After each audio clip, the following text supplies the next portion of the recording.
Have you ever witnessed someone stand up for what they believe in, even when it could cost them everything they hold dear?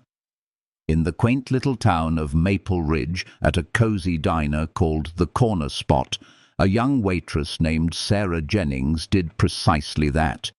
It was an ordinary Tuesday afternoon, the kind where the air was thick with the aroma of coffee and sizzling onions, and the jukebox crooned out classic country tunes. Sarah, a vibrant 28-year-old, gracefully navigated between tables in her crisp white shirt, bright red vest, and practical black pants, her hair neatly pulled back with a claw clip, a gentle smile gracing her face despite the demanding hours. She was the type of person who remembered your usual order before you even had a chance to sit down, always ready with a kind word or a quick, genuine laugh. But on this particular day, something within her shifted, something that would irrevocably alter her life and the very fabric of the town. The Corner Spot was bustling with locals, engaged in lively conversations over plates piled high with juicy burgers and comforting slices of pie. Sarah expertly balanced a tray laden with ice-cold sodas, carefully maneuvering through the crowded tables, her keen eyes scanning for empty glasses or eager hands raised in need. At a booth positioned near the window, a man sat alone, seemingly lost in his own thoughts. He was unusually quiet, almost unnervingly still, dressed in a worn jacket and a baseball cap pulled low, concealing his face. He gently nursed a cup of black coffee, his hands wrapped tightly around it, as if it were the only thing anchoring him to reality. Sarah had noticed him before, of course. He frequented the diner every few days, always alone, always impeccably polite, but he rarely spoke. She had initially assumed he was simply passing through Maple Ridge, perhaps a wanderer with a story he wasn't yet ready to share with the world. As she refilled a pitcher of iced tea behind the counter, the diner's glass door swung open with a familiar jingle announcing the arrival of 2 police officers, their boots landing heavily on the checkered floor. Officer Daniels, a burly man with a booming voice that commanded attention, took the lead, his partner, Officer Grant, trailing slightly behind with a knowing smirk plastered across his face. The room fell silent for a fleeting moment, forks pausing in mid-air as the officers methodically scanned the diner. Sarah felt an unsettling prickle on the back of her neck. Something about their demeanor, too rigid, too purposeful, immediately put her on edge. Daniel's eyes locked onto the man sitting in the booth. He subtly nudged Grant, and they began to move towards him, their hands instinctively resting on their belts. Sarah watched intently from behind the counter, nervously drying her hands on a nearby rag. The man didn't acknowledge their presence, simply continuing to stare blankly into his coffee. Daniels leaned over the table, his voice intentionally loud enough to be heard throughout the diner. "Hey, buddy, you got some ID on you?" The man's shoulders visibly tensed, but he remained silent. Grant chimed in, his tone sharp and accusatory. "We're talking to you.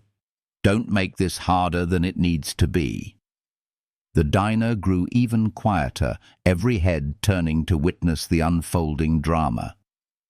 Sarah's heart began to race in her chest. She didn't know the man, but she knew Daniels and Grant all too well. They had a well-deserved reputation in Maple Ridge for abusing their authority, particularly with those who were less likely to fight back. She'd witnessed them harassing teenagers outside the gas station and intimidating local shop owners for no legitimate reason. But this situation felt different, as if they were intentionally looking for trouble. The man finally spoke, his voice barely audible, almost a whisper. "I'm just having coffee, not causing any problems." Daniels let out a harsh, humorless laugh. Not causing problems. You look like trouble to me. Let's see that ID, or we're taking a little walk downtown. He stepped closer, towering menacingly over the booth. The man's grip on his mug tightened, but he didn't make any other movement. Sarah's grip on the rag tightened as well. She glanced towards her boss, Mike, who was diligently wiping down the grill in the back. He caught her eye and subtly shook his head, a silent warning to stay out of it. But something deep inside her simply wouldn't allow her to stand idly by. She'd grown up in Maple Ridge, and she'd seen far too many people pushed around simply because they lacked the power to defend themselves. Her mom, already sick and struggling with mounting medical bills, depended heavily on Sarah's tips. Her little brother, barely 15 years old, looked up to her as a role model. She couldn't just stand by and watch this happen. She resolutely set the rag down and walked over to the booth, her sneakers making soft, almost imperceptible sounds on the floor. "Officers," she said, consciously keeping her voice calm and steady. "He's just a customer. He paid for his coffee, same as everyone else." Daniels turned to face her, his eyes narrowing with anger. "Stay out of this, Sarah. This doesn't concern you." But Sarah refused to back down. She stepped closer, placing her hands firmly on her hips. "It concerns me when you're harassing someone in my diner for no legitimate reason. He's not doing anything wrong." The room felt charged with electricity now, every eye fixed on her. Grant snorted derisively, folding his arms across his chest. "Your diner? Last I checked, you just pour coffee here. Go back to your job, sweetheart." The words stung, but Sarah stood her ground. She looked directly at the man, who finally raised his eyes to meet hers. They were weary, deep-set, as if he'd witnessed too much hardship in his life. But there was something else there as well, perhaps gratitude, or maybe even a flicker of hope. "I'm not going anywhere," Sarah said, her voice growing louder now, easily carrying across the diner. "If you've got a real reason to bother him, then state it. Otherwise, let him drink his coffee in peace." A low murmur rippled through the crowd. Several locals nodded in agreement, while others whispered amongst themselves. Daniel's face turned an even deeper shade of red. His jaw clenched tightly. "You're making a big mistake, Jennings," he said, stepping menacingly toward her. "You don't want to be on the wrong side of this." Sarah's heart pounded in her chest, but she didn't flinch.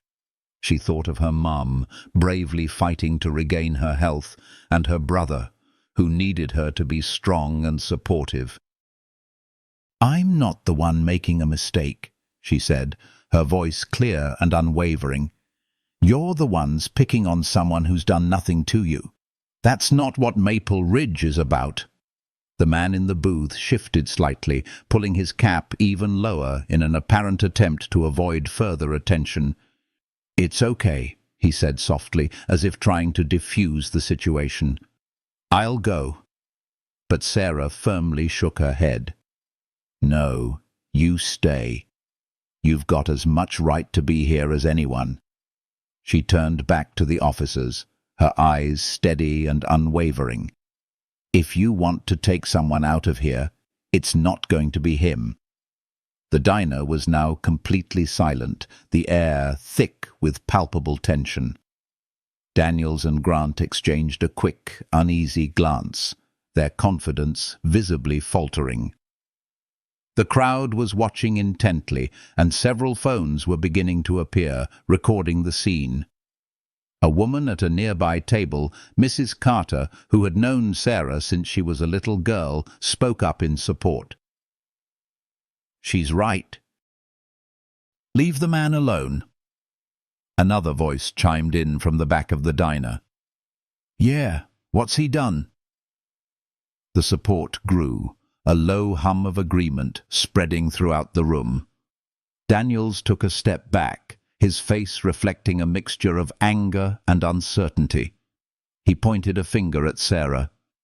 "This isn't over," he said, his voice low and menacing. Then he jerked his head at Grant, and they abruptly turned and pushed their way out of the diner, the jingle of the door sounding much louder than it should. The diner erupted in a flurry of chatter, some customers clapping in approval, while others whispered excitedly. Sarah let out a breath she hadn't realized she'd been holding, her hands trembling slightly. She turned to face the man, who was now watching her with an unreadable expression. "You okay?" she asked. He gave a small, almost imperceptible nod. "Thank you," he said, his voice barely above a whisper. "You didn't have to do that." Sarah managed a weak smile, even though her stomach was still churning with anxiety. "Yeah, I did," she said. "Nobody should be treated like that." As she walked back towards the counter, she noticed a young man in the corner, his phone still raised, recording. He gave her a thumbs up, his face beaming with excitement. "That was awesome," he said. "This is going viral." Sarah frowned slightly, unsure exactly what he meant, but she didn't have time to dwell on it. The diner was buzzing with activity, customers calling her over, asking if she was okay, and telling her they'd never witnessed anything quite like that before. Mike, her boss, gave her a look that was half proud and half worried. "You're going to catch hell for this, Sarah," he said quietly. She nodded, knowing that he was probably right. The man in the booth finished his coffee, left a crumpled $10 bill on the table, and slipped out of the diner without another word.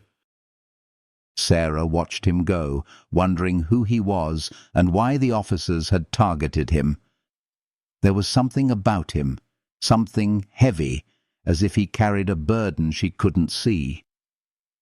As the door closed behind him, she felt a strange mixture of relief and unease. She knew she'd done the right thing, but at what potential cost? The remainder of her shift passed by in a blur, with customers constantly retelling the story, some even slipping her extra tips. But as the day wound down and the diner gradually emptied, Sarah couldn't shake the feeling that something bigger was on the horizon. She wiped down the counter, her red vest feeling heavier than usual, and glanced out the window at the quiet streets of Maple Ridge.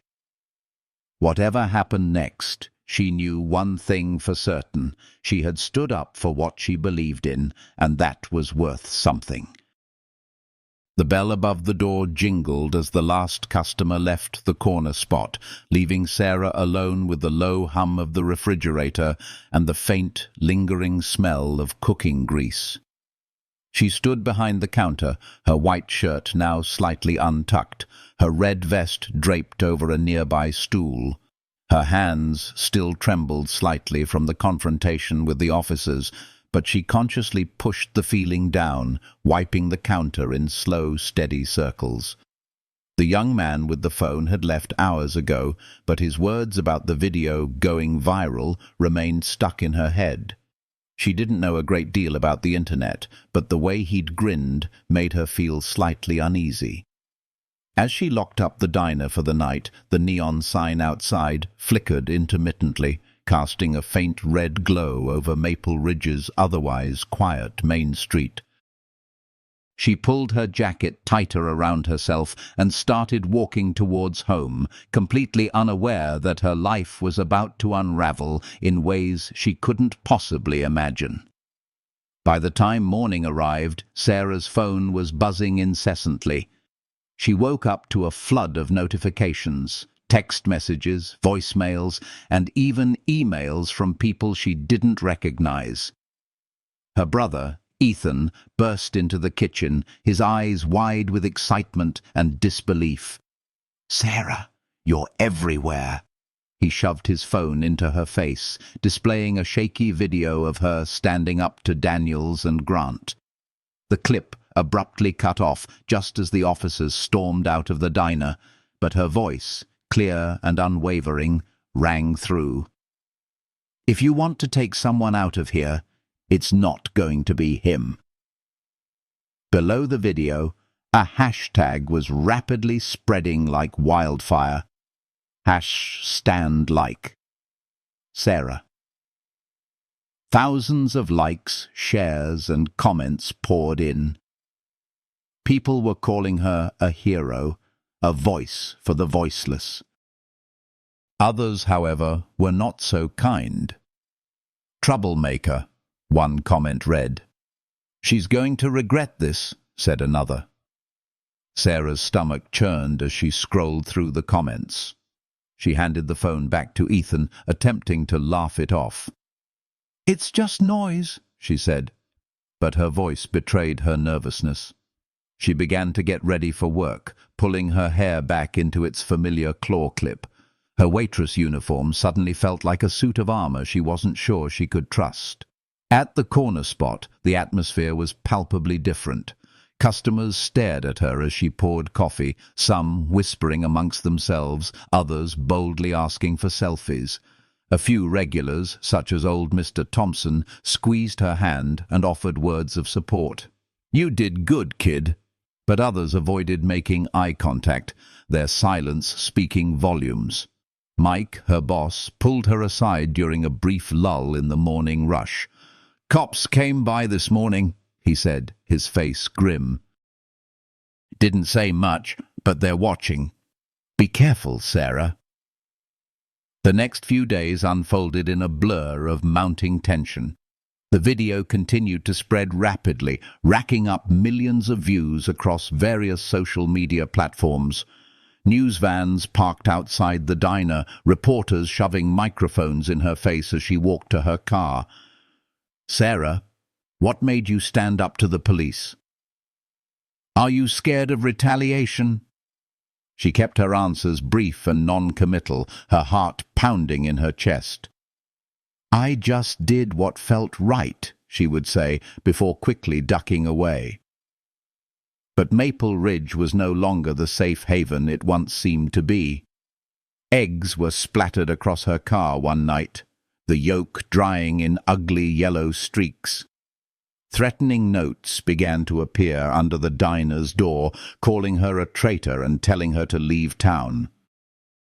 Ethan found her crying in the kitchen one evening, her hands shaking as she read a particularly disturbing letter that said, "You'll pay for this." He hugged her tightly, his voice fierce with determination. "You're not alone, Sarah. We'll get through this." The backlash wasn't just coming from anonymous strangers online. Some locals, people she'd known her entire life, turned cold and distant. Mrs. Larson, who ran the bakery down the street, stopped saying hello. The town's police chief, a close friend of Daniel's, made a public statement on television, calling the incident at the diner a misunderstanding and praising his officers for their professionalism. Sarah felt the crushing weight of it all. Her mom's mounting hospital bills, Ethan's worried glances, the diner's business slowing down as some customers stayed away.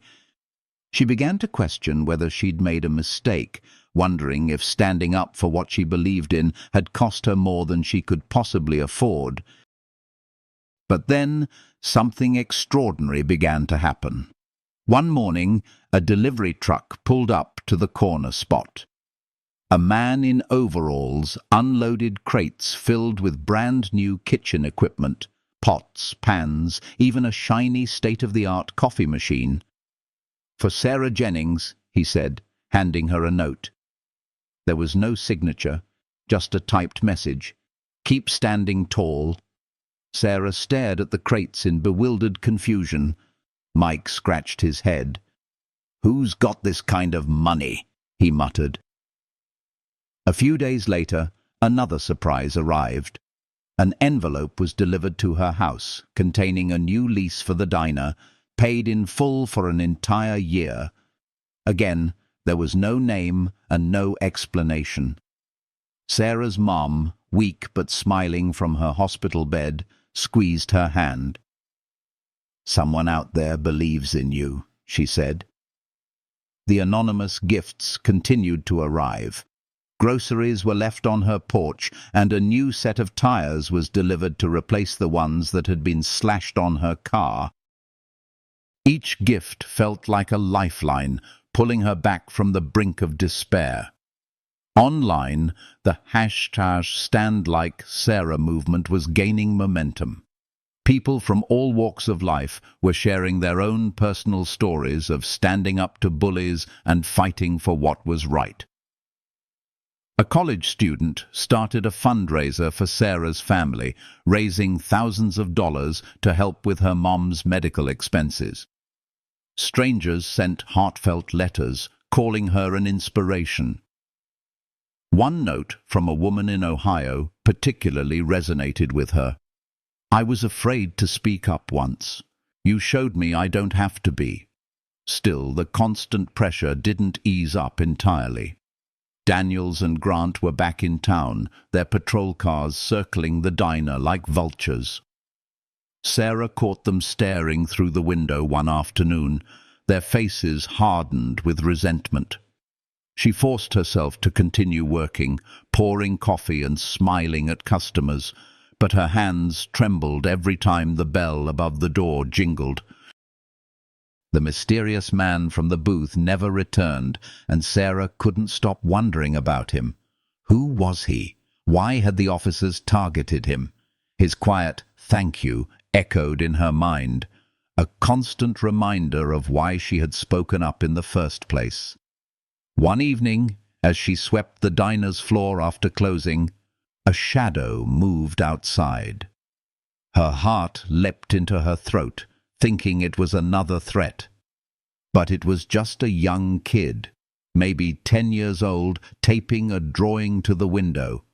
The drawing depicted a stick-figure waitress wearing a red vest, standing tall and proud, with the words "My Hero" scrawled in crayon.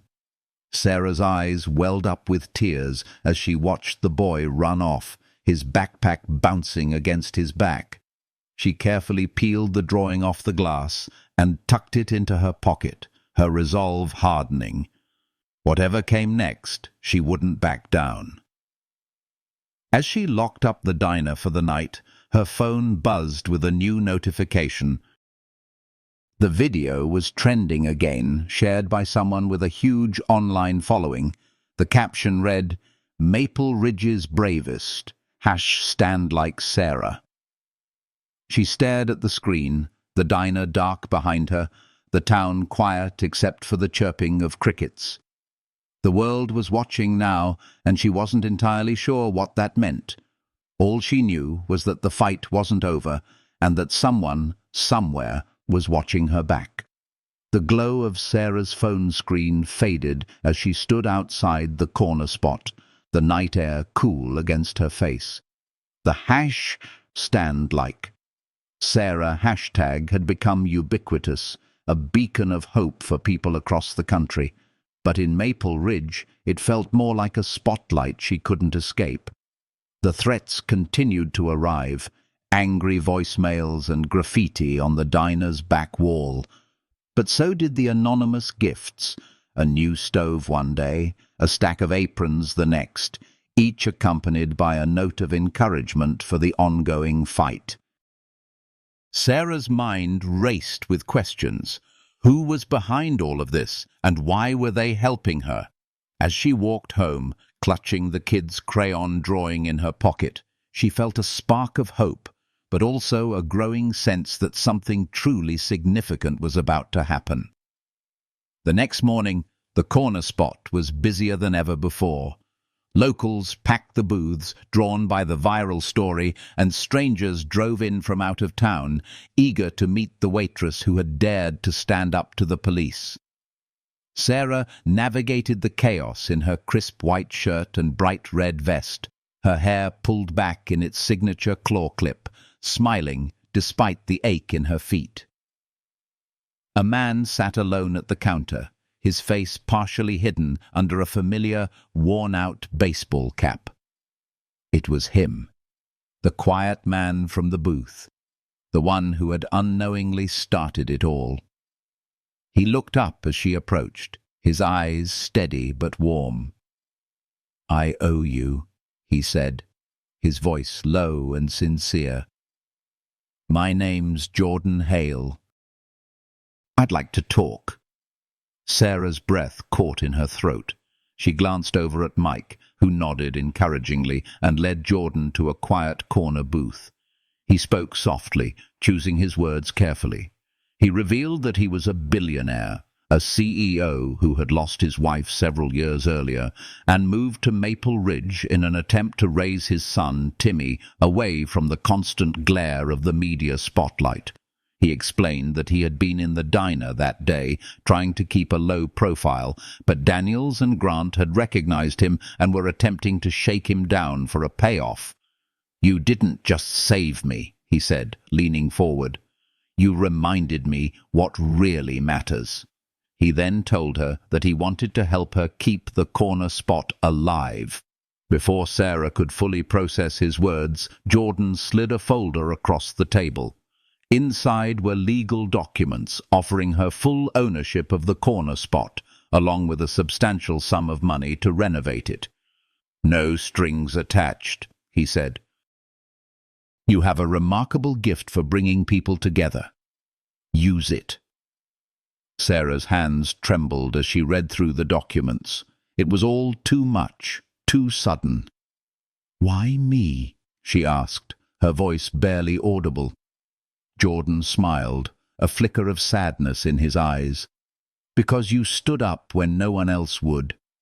My son, Timmy, calls you his hero. That's enough for me." Sarah spent the following week in a daze, the weight of the offer pressing down on her. She discussed it extensively with her mom, who was now back home from the hospital, slowly regaining her strength. "Take it," her mom said, gripping her hand tightly. "You've always taken care of us. Now it's time to take care of yourself." Sarah signed the papers, her heart pounding with a mixture of fear and excitement. She decided to rename the diner Heart's Brew, a nod to the warmth and sense of community she wanted it to embody. Renovations began immediately. New tables, fresh paint, and a gleaming new sign out front that glowed with a soft golden light. But not everyone was happy about the changes. A rival diner owner named Carl spread malicious rumors that Sarah was a fraud. He even went so far as to pay local kids to smash the windows of Heart's Brew one night. Sarah swept up the broken glass, her jaw tight with determination, refusing to let him win. As the diner began to take shape, Sarah made some additional changes that felt right. She hired a homeless man named Tom, who had often lingered outside the old corner spot. He was initially shy and withdrawn, but he was also hard-working and eager to learn. Soon he was flipping pancakes like a seasoned pro, his genuine grin lighting up the entire kitchen. Timmy, Jordan's son, started coming by after school, sketching designs for a mural on the diner's wall. He called it his hero project, a painting of Sarah standing tall and proud, surrounded by a crowd of supportive people. And Sarah blushed every time she saw it. But Timmy's unwavering pride filled her chest with warmth. The atmosphere in the town began to shift as well. Locals who had previously shunned her started showing up at Heart's Brew, drawn by the diner's newfound energy and sense of purpose. Mrs. Carter, the woman who had spoken up in support of Sarah during the incident with the police officers, organized a community potluck to celebrate Heart's Brew's grand opening. Even some of the police officers, clearly embarrassed by Daniels and Grant's actions, stopped by for coffee, their heads lowered, but their tips surprisingly generous. Sarah's mom, now strong enough to help out, baked pies for the diner's menu, her laughter filling the space for the first time in months. Ethan, her brother, took charge of the diner's social media presence, posting photos of Timmy's mural and Tom's delicious pancakes, and keeping the #StandLikeSarah hashtag alive and well. But Carl's sabotage didn't cease entirely. He bribed a health inspector to nitpick Hart's Brew, threatening to shut it down over minor violations. Sarah stayed up late, scrubbing every corner of the diner until her hands were raw, but her resolve remained unbreakable. When the inspector returned, he found nothing to fault, his face sour with disappointment as he left. Word quickly spread throughout the town, and Carl's diner began to lose customers as his lies crumbled under the weight of the community's growing loyalty to Sarah. By the time opening day arrived, Hart's Brew was packed to the rafters, with lines stretching down the block. Timmy's vibrant mural glowed on the wall, and Sarah's mom proudly cut the ribbon, her eyes shining with tears of joy. As the weeks turned into months, Hart's Brew gradually became the very heart of Maple Ridge. Families came for Sunday brunch. Teenagers studied in the cozy booths, and Tom trained new hires, his confidence growing with each passing day. Jordan stopped by every now and then, always remaining quiet and unobtrusive, always watching with a small, knowing smile. One evening he brought Timmy with him, and Timmy ran straight to Sarah, clutching a drawing of the diner labelled Home. Sarah hugged him tightly, her throat overcome with emotion. "You did this," Jordan said softly. "You turned this town around."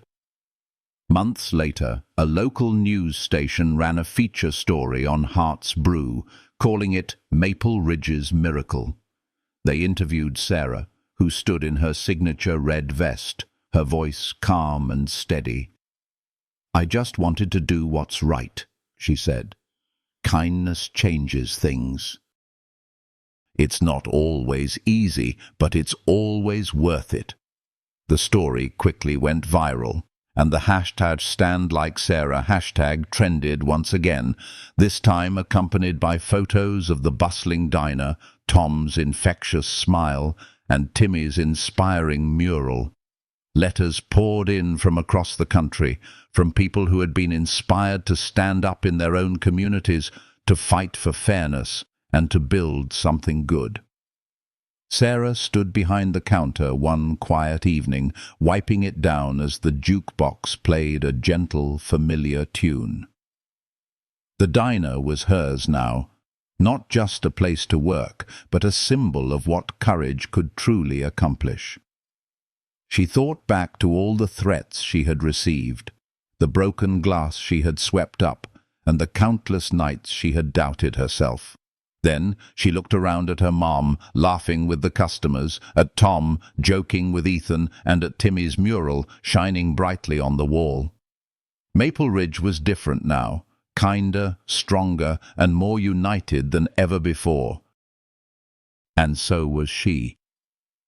As Sarah locked up Hart's Brew for the night, the diner's warm, inviting glow spilled out onto the quiet streets of Maple Ridge. She had stood up for a stranger, faced a storm of hatred and adversity, and ultimately built something beautiful from the ashes. Her courageous actions had demonstrated that even a single small act of justice can spark a wave of change, transforming fear into hope and division into community. The lesson was clear. Standing up for what is right, even when it is incredibly difficult, does not just change the moment. It can transform lives, inspire others, and completely rebuild a town. So, what one brave step will you take today to make a difference in the world? That was today's story. If it moved you, Be sure to hit that like button, share it with a friend who appreciates a powerful twist, and subscribe for more cinematic tales that linger long after the screen fades. And please let us know in the comments where you're watching from.